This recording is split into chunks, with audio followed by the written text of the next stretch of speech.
우리는 이전에 하나님이 아브라함에게 약속한 아들, 그 아들이 상속자가 될 것을 알았던 사라가 노예 여종 하갈, 그리고 그 하갈의 아들을 이스마엘이죠, 집에서 쫓아낼 것을 아브라함에게 말했고, 또 아브라함은 처음에는 근심했지만 여종 하갈과 그의 아들 이스마엘을 쫓아내는 사건을 보았습니다. 그 모자가 광야길에서 이제 헤매다가 죽기를 각오하고 있다가 그들의 울부짖음을 들은 주님의 천사가 그들에게 물을 공급해 주시고 또 이스마엘을 통해서 민족을 이룰 것이라는 약속을 하셨기 때문에 바란 광야로 인도해 주신 것을 또한 우리가 봤습니다. 창세기 21장 22절부터는 아비멜렉과 아브라함의 평화 조약을 다루는 내용이 기록되어 있습니다. 21장 22절을 보도록 하겠습니다.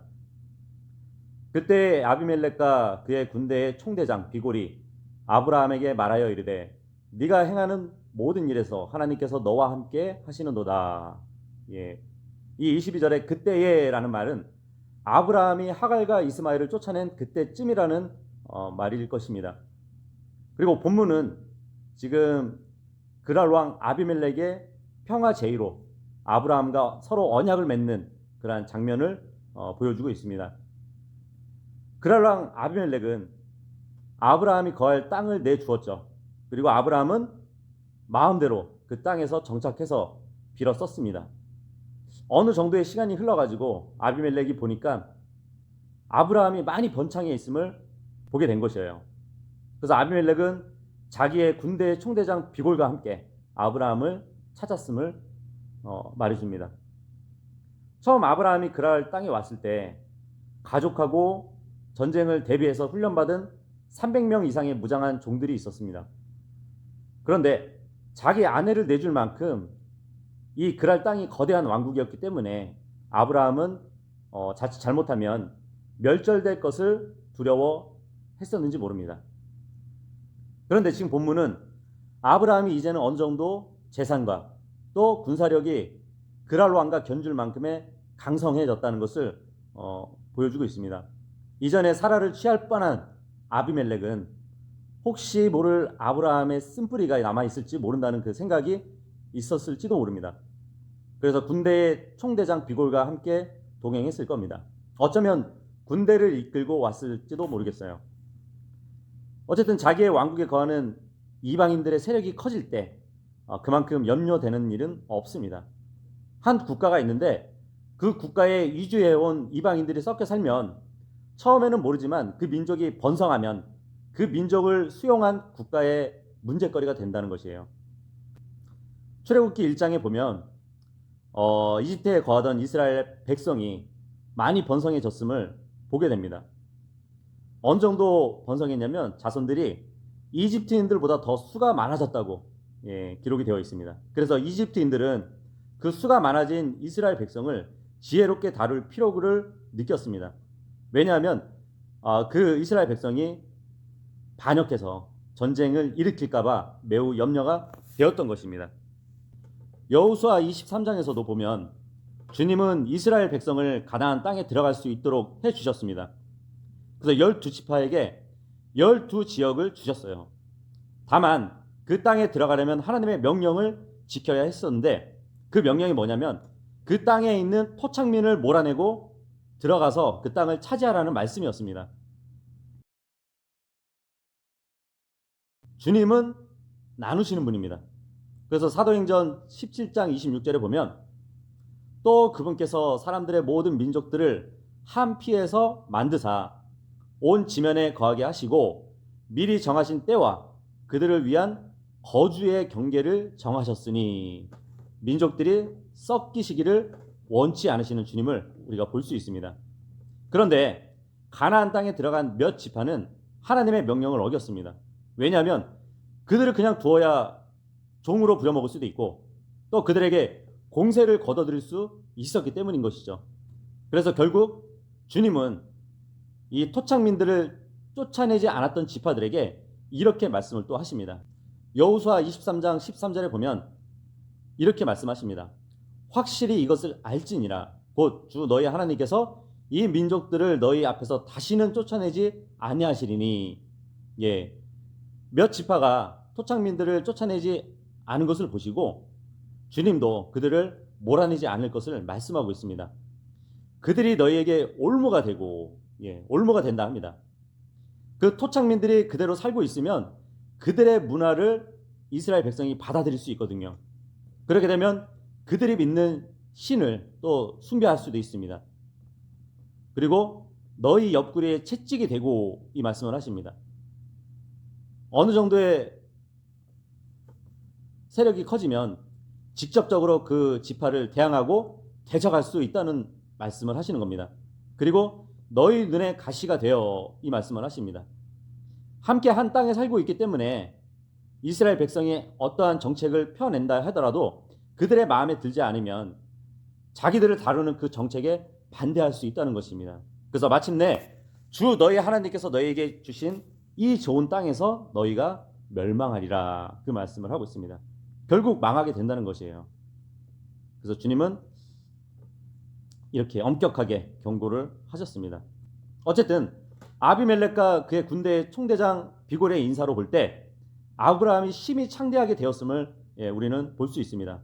뿐만 아니고 그랄로왕 아비멜렉은 아브라함에게 하나님께서 너와 함께 하시는도다 하고 인정을 하고 있습니다. 하나님께서 어떤 자와 함께 하신다면 그는 창대하게 될 수 있습니다. 그래서 역대하 1장 1절에 보면 솔로몬 왕이 자기 왕국에서 강성하게 되었다고 기록하고 있습니다. 그리고 심히 창대하게 되었다고 기록되어 있습니다. 근데 그 이유가 뭐냐면 하나님께서 그와 함께 하셨기 때문이라고 또 기록이 되어 있습니다.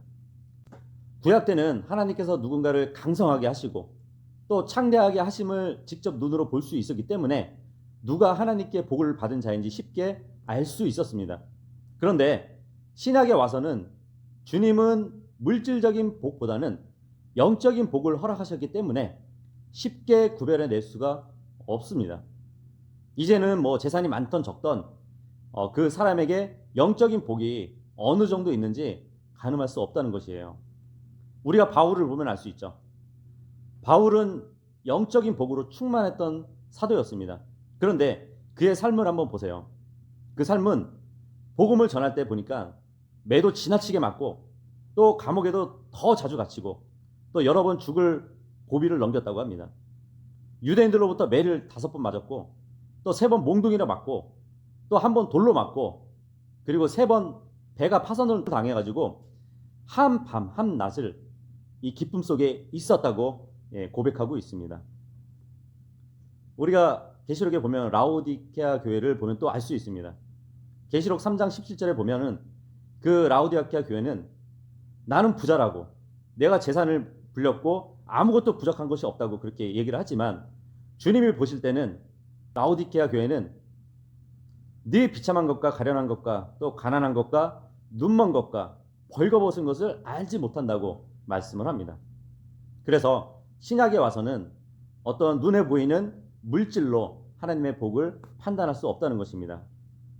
예수님도 신약을 여실 때 이런 말씀을 하셨거든요. 마가복음 10장 25절에 보면 낙타가 바늘길을 지나는 것이 부자가 하나님의 왕국에 들어가는 것보다 쉬우니라, 이 말씀을 하십니다. 그래서 구약 때의 복과 신약에 와서 복이 바뀌는 것을 우리가 볼 수 있는 것입니다.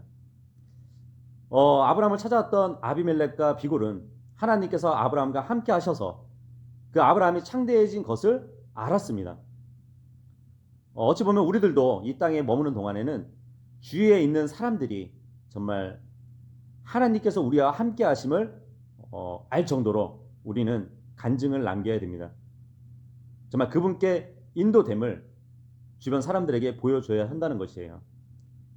구약 때 보면은 주변 사람에게 정말 하나님이 함께 하심을 보여주는 그런 사례를 몇 군데 볼 수 있는데 창세기 30장 27절에 보면 야곱은 삼촌 라반 밑에서 일을 했었습니다. 그런데 그 삼촌 라반이 야곱을 쭉 지켜봤더니 계속 자기 재산이 불어나고 창대하게 되는 것을 보았습니다. 그래서 야곱을 보고 이런 얘기를 합니다. 주님께서 너로 인해서 내게 복을 주시는 줄을 내가 경험으로 알았다고.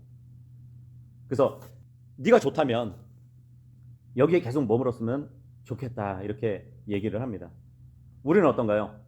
사회 직장에서 정말 주님의 자녀답게 행하고 성실하게 일할 때 어떤 사업주는 정말 오래 이 회사에 있어주길 원하는 그러한 일도 있을 겁니다. 구약 창세기 39장 2절하고 3절도 보면 이집트로 팔려간 요셉의 이야기가 나오는데, 이 요셉이 이집트에 있는 파라오 호위 대장 보디발 집에서 종노릇하게 됩니다. 그런데 그 보디발이 보니까 요셉이 하나님과 함께 하심을 눈으로 목격했다고 기록이 되어 있습니다. 자기 집이 번성함을 알았던 그 보디발이 자기 집을 요셉에게 다 맡겨버립니다. 그 이유를 주님께서 요셉이 하는 일을 형통하게 하셨다는 것을 알았기 때문이에요. 우리도 사회 직장에서 사업주가 일을 온전히 맡길 수 있는 그런 그리스도인이 되어야 됩니다. 정말 세상 사람들에게 비춰질 그리스도인으로서 간증을 남겨야 된다는 것이에요. 오늘 본문의 아브라함도 그랄 땅에서 간증을 남긴 믿음의 조상이었습니다. 21장 23절 읽어보겠습니다. 그런즉 이제 너는 나와 내 아들과 내 아들의 아들에게 거짓으로 행하지 아니하겠다고 여기에서 하나님을 두고 내게 맹세하라. 오직 내가 내게 베푼 친절을 따라 너도 나와 내게 머무는 이 땅에 베풀 것이니라 하니. 아비멜렉과 군대장관 빌골은 그랄 왕국 사람이었습니다. 이들은 아브라함보다 권력이 있던 사람들이었어요. 아비멜렉은 아브라함보다 훨씬 큰 사람이었습니다. 우리의 상식으로는 작은 사람이 큰 사람을 찾아가는 것이 당연한 사실이에요. 그런데 본문의 아비멜렉은 왕이었습니다. 큰 사람이었어요. 그런데 작은 아브라함에게 찾아왔다는 것입니다. 그것도 군대 총대장까지 대동해가지고 찾아왔다는 것이에요. 그래서 언약을 체결하자고 이야기하는 것을 볼 수 있습니다. 아비멜렉은 하나님께서 아브라함과 함께 하신다는 것을 잘 알고 있었습니다. 그래서 아브라함은 점점 더 부유해졌고 아브라함의 세력이 더욱 커졌음을 보았던 것이에요. 그런데 이 모든 것이 그냥 된 것이 아니라는 것을 아비멜렉은 눈치를 챈 것이에요. 아비멜렉은 이교도였지만 그 이교도가 인정할 만큼 아브라함이 또한 경건한 삶을 살았다고 우리는 볼 수 있습니다. 참된 하나님의 백성은 삶으로 이렇게 간증을 남겨야 된다는 것이에요.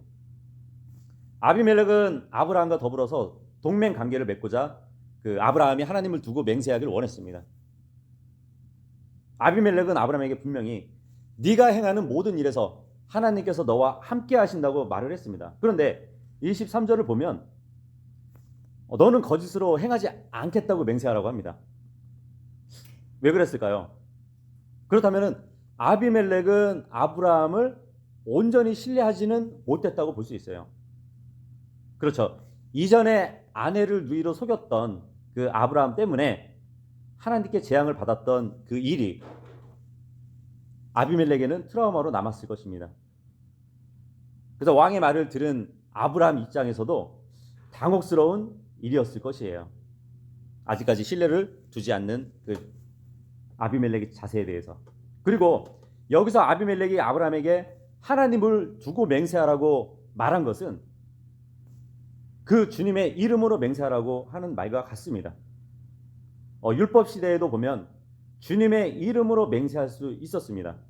그래서 신명기 6장 13절에 보면 주 네 하나님을 두려워하며 그분을 섬기고 그분의 이름으로 맹세할 것이니라. 그래서 구약 시대는 주님의 이름으로 진실하게 맹세할 수 있었습니다. 그런데 또 신약에 와서는 이 맹세가 금지됩니다. 바로 예수님께서 금지를 시키시죠. 마태복음 5장 33절에서 36절에 보시면 또 옛 사람들이 말한 바 너는 거짓 맹세하지 말고 네가 맹세한 것을 주께 이행하라 한 것을 너희가 들었으나 나는 너희에게 이르노니 결코 맹세하지 말라. 구약 때에는 헛되이 맹세하지 않는 한은 진실되게 주님의 이름으로 맹세할 수 있었다고, 율법에도 그렇게 기록되어 있다고 예수님이 말씀하셨어요. 그런데 이제는 하늘을 두고도 하지 말 것은 하늘이 하나님의 왕자이기 때문이요, 땅을 두고도 하지 말 것은 땅이 그분의 발받침이기 때문이요, 예루살렘을 두고도 하지 말 것은 예루살렘이 위대한 왕의 도시이기 때문이라, 이렇게 말씀을 하셨습니다. 그리고 그 사람 머리를 두고도 맹세하지 말라고 합니다. 왜냐하면 머리털 하나라도 희거나 검게 할 수 없는 인간이 그 맹세의 주체가 될 수 없다는 것이에요. 아비멜렉과 그의 군대 총대장인 비골이 동맹을 아브라함에게 제안했는데, 그 동맹을 맺게 된 원인은 아브라함에게 베푸시는 하나님의 은총을 눈으로 보았다는 것입니다. 그래서 하나님은 아브라함에게 강성하게 해주셨다는 것을 깨달았을 때 아비멜렉은 아브라함과 우호 관계를 맺는 것이 좋다고 생각을 했던 것이에요. 비록 그들은 이교도들이었지만 하나님과 사귐을 갖고 있는 그 사람과 교제를 가진다면 자신들에게 유익한 일이 될 것이라는 것을 알았습니다. 세상에 하나님을 믿지 않는 자들도 문제에 부딪히면 자기가 아는 그리스도인에게 기도를 요청하는 일도 있습니다. 아브라함과 아비멜렉과 맺은 그 동맹의 취지는 두 부족 간의 확고하고 변함없는 우호 관계가 지속되게 하자는 것이기도 합니다. 또 이 본문 말씀에 보면 오직 내게 베푼 친절에 따라, 이 말을 하고 있는데, 아비멜렉은 아브라함에게 그가 원하는 곳은 어디든지 가서 정착하라고 그 허락한 것을 말을 하는 것입니다. 원하는 땅에 너가 정착했다면 너도 나에게 이젠 친절을 베풀라는 그 말입니다. 아비멜렉은 먼 미래에 자기의 아들과 또 그의 후손, 그리고 자기의 땅이 아브라함의 도움의 혜택을 받고자 이야기를 했습니다. 21장 24절에서 26절까지 읽어보면, 아브라함이 이르되 내가 맹세하리라 하고 아비멜렉의 종들이 폭력으로 빼앗은 우물로 인하여 아브라함이 아비멜렉을 책망하매 아비멜렉이 이르되 누가 이 일을 행하였는지 나는 알지 못하노라. 너도 내게 그것을 고하지 아니하였고 나도 듣지 못하였으며 오늘에야 들었노라 하니라. 당시에는 브엘세바 부근은 반불모지 땅이었습니다. 그렇기 때문에 물은 굉장히 귀중했어요. 귀중한 자원이었습니다. 그래서 우물과 샘을 놓고 목동들하고 농부들이 싸움을 벌이곤 했어요. 여기 아브라함은 우물의 소유권을 가지고 있었지만 아비멜렉의 종들이 폭력을 써가지고 빼앗은 그 일이 벌어졌었다고 지금 말을 하고 있습니다. 그런데 이 브엘세바, 아브라함이 거하고 있는 이 브엘세바는 엄연히 블레셋 땅은 아니었어요. 이 블레셋 남쪽 언저리에 있어서 정말 소유권을 내세워서 그 종들이 빼앗았는지는 모르겠어요. 마치 우리나라와 일본 사이에 있는 독도를 가지고 분쟁을 하는 것 같이 엄연히 블레셋 땅에 속하진 않았지만 그 남쪽 언저리에 붙어 있었기 때문에 그 소유권을 다퉜는지 모르겠습니다. 당시에는 이 지금 아브라함 당시에는 블레셋 땅뿐만 아니고 여러 족속들, 그리고 국가에 보면은 오늘날 같은 뚜렷한 국경 개념이 없었어요. 그럼에도 보통 블레셋 땅을 전체적으로 표현할 때 보면은 성경에 브엘세바에서부터 단까지 이런 표현을 쓰기도 합니다. 뚜렷한 국경 개념이 없었기 때문에 힘센 자들이 소유권을 두고 가질 수 있었을 수도 있습니다. 어쨌든 우물에 관해서는 지금 아브라함이 아비멜렉을 책망하고 있습니다. 어쩌면 아비멜렉은 그의 종들이 폭력으로 우물을 빼앗은 사건을 알았을지도 몰라요. 아브라함은 이전에 아비멜렉의 책망을 들었던 사람이었습니다.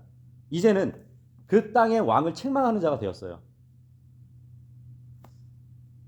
폭력으로 우물을 갈취했다는 것은 한 부족의 영역을 침범하는 행위였습니다. 전쟁 선포와 다름이 없었어요. 아비멜렉은 그 이후로도 크게 번성한 아브라함의 세력을 보고 어쩌면 보복의 위압감이 먼저 찾아와서 평화를 제의하였을지도 모릅니다. 그래도 아브라함은 아비멜렉의 명령으로 허가된 땅에 거할 수 있었게 해준 그 호의 때문에이선지 전쟁까지 일으키진 않았어요. 그래서 우물에 관한 세부 조항을 이 언약의 옵션으로 첨가하게 됩니다. 아비멜렉도 이 언약에 동의한 것을 볼 수 있습니다. 아브라함 입장에서는 동맹 조약을 맺게 된 이 마당에 이 문제를 짚고 넘어가지 않을 수가 없었어요. 그래서 항의를 표한 것입니다. 비록 상대방이 자신보다 강할지라도 자신에게 조약을 맺기를 원하고 있는 이상 아브라함은 자신의 정당한 권리를 내세우는 것이에요.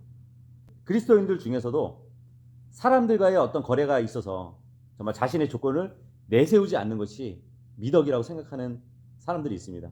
근데 그것은 착각하는 것이에요. 잘못된 생각입니다.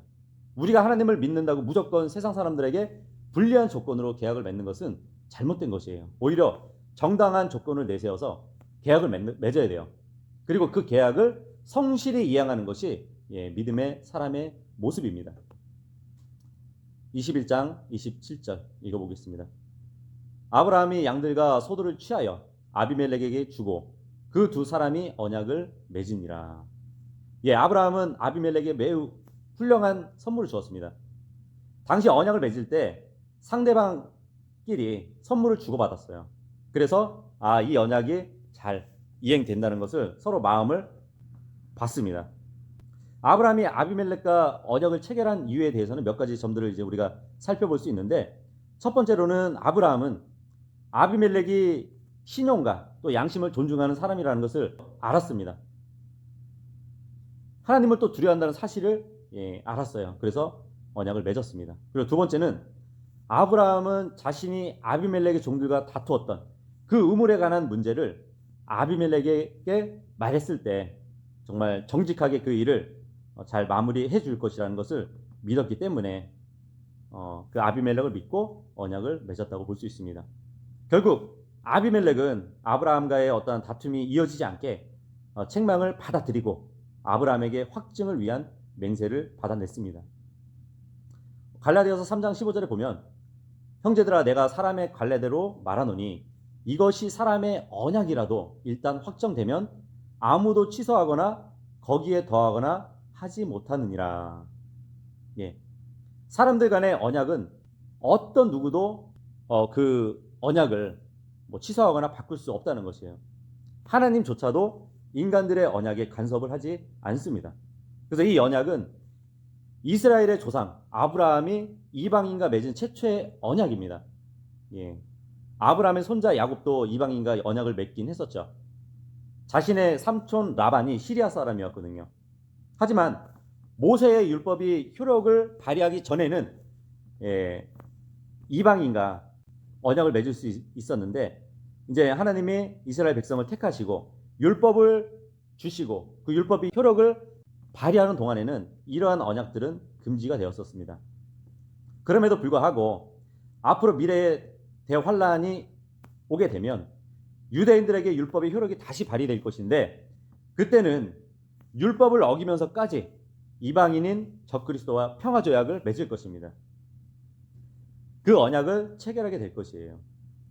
그런데 그 언약은 누구든 취소하거나 거기에 더하거나 하지 못한다고 되어 있는데, 마치 요즘에도 계약을 취소하거나 아니면 위약금을 물면 취소되는 것처럼 대환란 때에는 적그리스도가 그 언약을 파기해버립니다.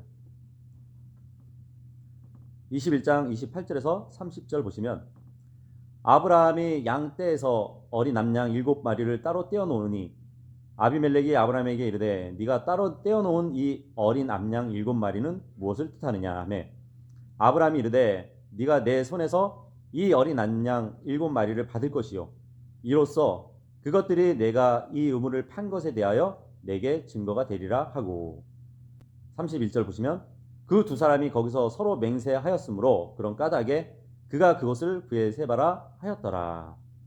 아브라함과 아비멜렉은 취소할 수 없는 평화 언약을 확정했습니다. 아브라함은 어린 암양 7마리를 아비멜렉에게 주었어요. 그리고 그의 종들의 잘못을 덮고 소유권의 증거로 삼았습니다. 당시에 언약을 치룰 때 공증을 하는 관례적인 행위가 있었습니다. 그 증인 앞에서 선물을 내놓는 일이에요. 아비멜렉은 이게 뭔데 하고 물었죠. 근데 아브라함은 너의 종들이 폭력으로 빼앗은 우물이지만 원래는 내 소유였음을 왕 자신이 증인이 되어 달라고 그러면서 선물을 주는 것을 우리가 볼 수 있습니다. 아브라함에게 있어서 이 가축을 주는 일이 손해 보는 일은 아니었습니다. 왜냐하면 20장 14절에서 이미 아비멜렉에게 아브라함이 받은 가축의 일부를 주었을 뿐인 것이에요. 그들의 동맹을 위한 언약 체결 장소를 브엘세바라고 하고 있습니다. 이 브엘세바라는 이름 뜻이 7 우물이라는 뜻이 있습니다. 아브라함이 어린 남양 7으로 값을 치렀다는 것이죠. 그리고 맹세의 우물이라는 뜻도 있습니다. 둘이 언약을 체결했기 때문에 맹세의 우물이라는 뜻을 갖고 있습니다. 그래서 유대인들이 내가 맹세했다 이 말은 내가 7을 행했다 이 말과 같은 말입니다. 예루살렘에서 차를 타고 현재 브엘세바로 가는 그 길목에 보면 채소밭이 많다고 합니다. 아브라함 때에는 불모지였는데 요즘은 채소들이 많다는 것이에요. 정부에서 버려진 사막을 개간한 다음에 농업용 수로를 만들었어요. 그리고 스프링클러로 물을 공급하면서 그 사막을 농토로 바꿔버린 것이에요. 그래서 과일과 양채 농업으로 엄청난 수익을 지금 올리고 있다고 합니다. 이 브엘세바가. 본문 21장 32절 보겠습니다. 그들이 이와 같이 브엘세바에서 언약을 맺음에 아비멜렉과 그의 군대의 총대장 비골이 일어나 블레셋 사람들의 땅으로 돌아가니라. 아비멜렉과 그의 군대의 총대장 비골이 블레셋 사람들의 땅으로 돌아갔다고 합니다. 아비멜렉이 그랄 왕임에도 불구하고 어떻게 그의 통치하는 그 지역을 블레셋 사람들의 땅이라고 칭했을까요? 그 까닭은 당시에 블레셋인들이 그 해안가에 살았었는데 그랄 땅에 많이 와서 거주하고 있었기 때문에 블레셋 사람들의 땅이라고 칭하게 된 것으로 알고 있습니다. 어쨌든 이들은 이제 아브라함을 떠나서 자기들의 땅으로 돌아갔습니다. 돌아간 후에 아브라함은 하나님의 이름을 높였다고 기록을 하고 있습니다. 아브라함이 주님을 경배한 그 브엘세바는 나중에는 야곱이 이집트로 내려갈 때 희생 헌물을 드리는 장소가 또 됩니다. 그런데 더 먼 미래로 가면은 우상 숭배하는 처소로 바뀌게 될 것입니다. 이스라엘 백성들이 그곳에서 우상 숭배를 한다는 것이에요. 마귀는 하나님이 받는 경배를 받기를 원하는 자입니다. 오죽하면 하나님의 아들 예수 그리스도께 경배를 받으려고 했잖아요. 예수님이 시험 당하실 때 마귀가 예수님을 지극히 높은 산으로 올라가게 해서 세상의 모든 왕국들과 그것들의 영광을 보여줬어요. 그러면서 내게 엎드리면 내게 경배하면 이 모든 것을 주리라고 했었습니다. 근데 경배받기를 좋아한 사탄이 아브라함과 야곱이 주님을 경배했던 그 장소에서 경배받기를 원하는 것이었어요. 21장 33절을 보시면 아브라함이 브엘세바의 작은 숲을 심고 거기서 주 곧 영존하신 하나님의 이름을 불렀으며 아브라함은 살아있는 나무를 심고 그것을 하나님을 경배할 처소로 삼았습니다. 마치 간이 성전식으로 삼았던 것이에요. 그가 좋은 의도로 심었던 그 나무들이었습니다. 그런데 이것도 나중에 이스라엘 백성들, 그 후손들이 왜곡해서 우상을 숭배하는 방법으로 쓰게 됩니다. 이스라엘 민족은 자기들의 하나님을 잊어버리고 바알들을 두고 그 작은 숲들을 섬기는 악을 행하게 됩니다. 이스라엘 백성은 하나님과의 교제 장소를 더럽혔고 또 처소를 위한 숲을 우상 숭배의 숲으로 바꿔버린 것이에요. 하나님은 자기 제단 곁에 어떤 나무로든지 작은 숲을 심지 말라고 명령을 하셨습니다. 그 하나님의 명령을 어긴 이스라엘 백성이 결국은 약속의 땅에서 쫓겨나게 됩니다. 지금의 전 세계에 떠돌아다녔던 유대인들은 현재에도 자기들이 정착한 그 땅에서 나무를 심는 그 명절을 지켜요. 투 비슈밭이라고 그런 명절을 지키고 있습니다. 이렇게 조상들이 올바로 사용한 그 일을 후손들이 다 바꿔놨다는 것이에요. 나쁘게. 예를 들어 아라랏산 위에 방주가 정착했을 때 노아는 그 높은 곳에서 제단을 쌓고 하나님을 경배했었습니다. 제물을 드렸었어요. 높은 곳 하면 영어로 하이 플레이스잖아요. 그때는 올바로 노아가 섬겼는데 후대에 와서는 그것이 산당으로 바뀌게 됩니다. 높은 곳에 있는 그 집이 우상 숭배의 제단이 되어버린 것이에요. 본문 21장 34절입니다. 또 아브라함이 블레셋 사람들의 땅에서 여러 날을 머물렀더라. 지금 아브라함은 브엘세바에 있는데 아까 32절에 보니까 아비멜렉과 비골은 블레셋 사람들의 땅으로 들어갔다고 되어 있는데 아브라함은 블레셋 사람들의 땅에서 여러 날을 머물렀다고 하고 있습니다. 이것은 모순된 것처럼 보일 수가 있어요. 그런데 아비멜렉과 비골은 블레셋 사람들의 땅에 들어갔을 때 아브라함은 브엘세바에 있었는데 브엘세바는 남쪽 바깥이었는데 아브라함은 그곳에 머물러 있었고 상당한 시간이 지나서 다시 블레셋 사람의 땅에서 양떼를 먹였다고 우리는 볼 수 있습니다. 그래서 모순이 될 수 없는 것입니다. 오늘은 창세기 21장 그 아브라함과 아비멜렉이 맺은 언약에 대해서 알아봤습니다. 세상 속에서 경건한 삶을 살았던 그 아브라함, 믿지 않는 사람에게 하나님을 증거한 아브라함은 쉽게 흥분하거나 다투지 않은 성품을 가지고 있었습니다. 그리고 자기가 거하는 그 자리에서 항상 하나님을 경배하는 아브라함의 모습이 우리에게 본이 되어주고 있습니다. 아브라함의 삶을 통해서 아비멜렉에 속한 사람들이 하나님께서 아브라함과 함께 하신다는 것을 인식했다는 것은 그 땅에서의 아브라함의 삶 또한 형통했기 때문입니다. 아브라함은 하나님의 인자하심을 느끼면서 순종하는 마음으로 살았고 또 하나님께서 이러한 아브라함의 삶에 복을 부어주신 것입니다.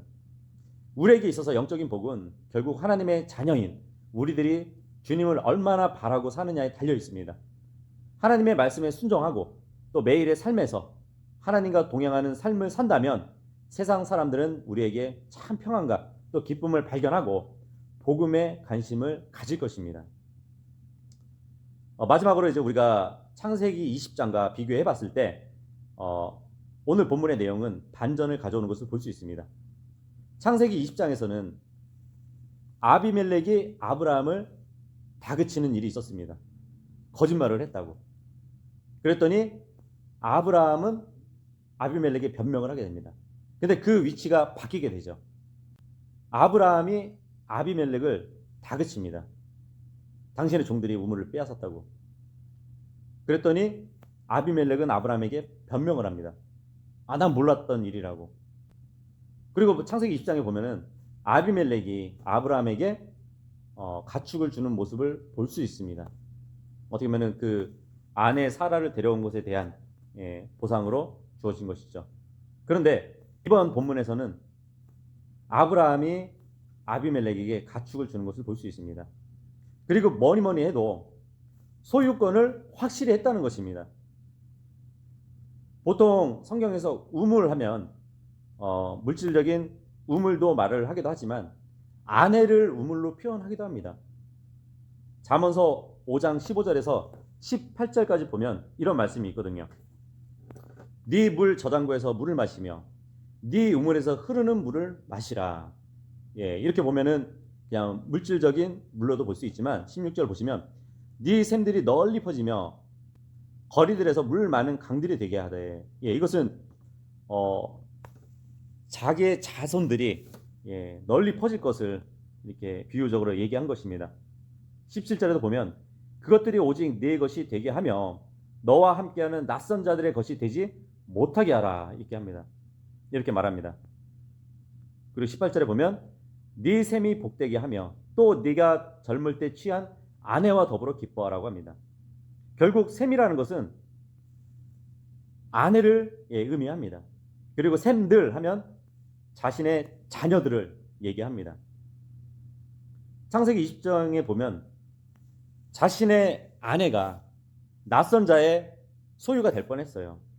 하지만 본문에 와서는 자신의 소유권을 확실했습니다. 그 우물이 나의 소유라는 것을 언약의 옵션에 넣었던 것처럼 이 사라는 나의 아내, 나의 소유라는 것을 확실히 해두었다는 것이에요.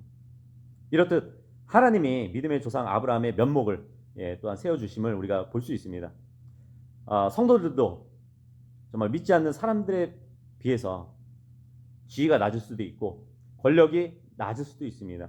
그리고 믿지 않는 자가 더 창대한 사람일 수도 있습니다. 하지만 주님은 그들 앞에서 마치 부모들이 자식의 길을 세워주는 것처럼 성들에게도 행하셔가지고 정말 그들 앞에 비굴하지 않도록 세워주시는 주님이시라는 것을 또한 우리가 알고 깨달아야 됩니다.